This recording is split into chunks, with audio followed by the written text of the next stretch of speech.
Hello बच्चों, और question is here चारगाफ rule of base pairing state that. देखिए, चारगाफ rule की हम यहाँ पे बात कर रहे हैं। तो चारगाफ ने कुछ रूल्स दिए थे जो बेसिकली हमारे पास में किस पे फॉलो होते हैं, डबल स्ट्रैंड डीएनए के लिए फॉलो होते हैं। और रिगार्डिंग बेस पेयर दिए थे, जैसे एडेनिन हमारा थाइमिन से जुड़ता है, साइटोसिन हमारा गुएनिन से जुड़ता है। तो ये अल्टीमेटली अपने आप को किसको रिप्रेजेंट करता है, बेस पेयर को, यानी कि एक बेस पेयर में दो न्यूक्लियोटाइड है।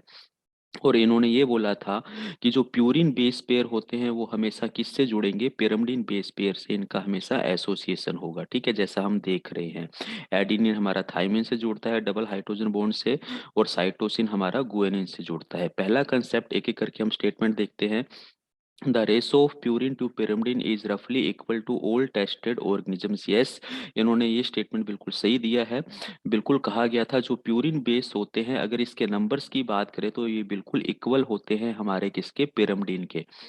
यानी कि जो हमारा प्यूरिन बेस है और जो हमारा पिरामिडिन बेस है, अगर हम इसकी बात करें तो इसका रेशो हमारे पास में ऑलमोस्ट कैसा आता है, 1 आता है। बिल्कुल सही स्टेटमेंट है।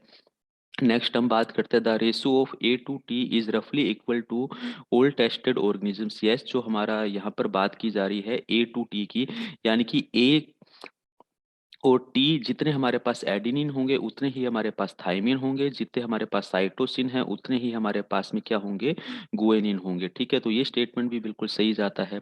ठीक है, नेक्स्ट पूछा गया, the ratio of A plus T and G plus C is रफली equal to all tested organisms. ये गलत हो गया, एक्चुअलिटी में ये एक बेस रेशो की बात कर रहे हैं। ये जो बेस रेशो है ए प्लस टी का और जी प्लस सी का, ये हमारा लेस देन 1 हो सकता है या मोर देन 1 हो सकता है। ठीक है, लेकिन इक्वल नहीं हो सकता।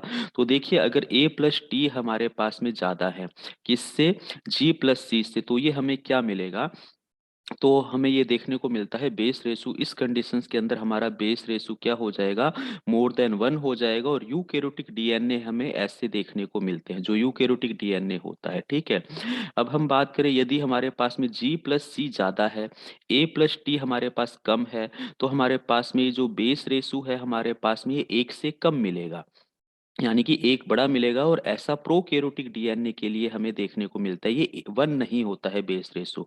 तो ये कंसेप्ट है, तो थर्ड स्टेटमेंट गलत हो रहा है। इट मीन्स डी ऑप्शन बिल्कुल सही जाता है। ऑप्शन डी हमारा यहाँ पर क्या है, बिल्कुल राइट आंसर है। Thank you.